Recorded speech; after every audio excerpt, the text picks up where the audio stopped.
میں آپ لوگوں کو آگاہ کر رہا ہوں کہ اگر یہ بچے یہ میرے قوم کے جو بچے بیٹھے ہیں، اگر ان کو اپنی زبان سے محبت نہیں ہوئی، ان تک اپنی زبان نہیں پہنچی، اپنی زبان کو بھول گئے، آپ یقین رکھیے میں یہ جو ادیب بیٹھے ہیں، یہ تمام ادیب بیٹھے ہیں، میں آپ کو بدائی دے رہا ہوں کہ اقبال، میر غالب کی لاشوں کو اٹھانے والے کندھے نہیں ملیں گے، یہ میں آپ کو بتا دوں گا۔ یہ میں آپ کو بتا رہا ہوں کہ ان کی لاشوں کا بھی پتہ نہیں چلے گا کہ کہاں گئے اقبال اور کہاں گئے غالب اور کہاں گئے میر اور کہاں گئے چکبست، تمام یہ صرف اور صرف زبان کے جاننے والے لوگ اس کو کاندھوں پہ اٹھائیں گے، اس کی عزت بخشیں گے۔ وہ میری آپ لوگوں سے یہی استدعا ہے، یہی دعا ہے کہ اللہ تعالیٰ آپ کو زندگیوں میں کامیاب کرے۔ آپ اردو کو اپنے جسم کے اندر لپیٹ کے لیں۔ اور یہ بھی آپ کو بتا دوں کہ اردو سے زیادہ مہذب زبان کوئی نہیں ہے، دنیا کی کوئی زبان نہیں، دنیا کی کوئی زبان میں نہیں ہے۔ میں ان بچوں کو مخاطب کر کے کہہ رہا ہوں، انگلش کا ایک لفظ ہے یو جو ہے باپ کے لیے بھی آتا ہے، دادا کے لیے بھی آتا ہے، ماں کے لیے بھی آتا ہے، پردادا کے لیے بھی آتا ہے، اس کے لیے بھی آتا ہے۔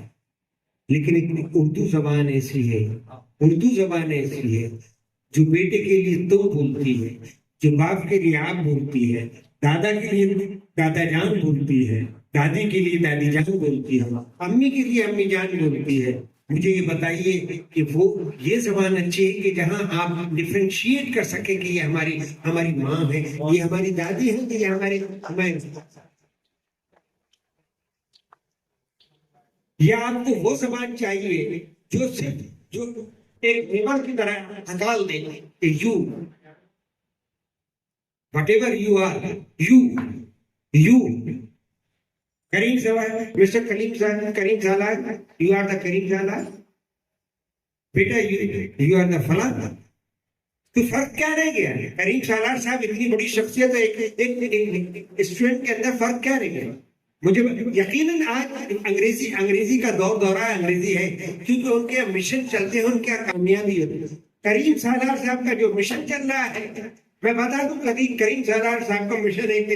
انشاءاللہ تعالیٰ ہم رہے یا نہ رہے، کریم سالار صاحب کا مشن جو ہے اس دنیا میں ضرور قائم رہے گا۔ میں چاہتا ہوں کہ انہی بچوں میں سے کریم سالار صاحب کے لیے کھڑے ہو، انہی بچوں میں سے کریم سالار صاحب کے جو ہے جانشین بنے، جو اپنے قوم کو آگے لے جائیں، اپنی زبان کو آگے لے جائیں، اپنے آپ کو آگے لے جائیں، اس سماج کو اٹھتے ہوئے۔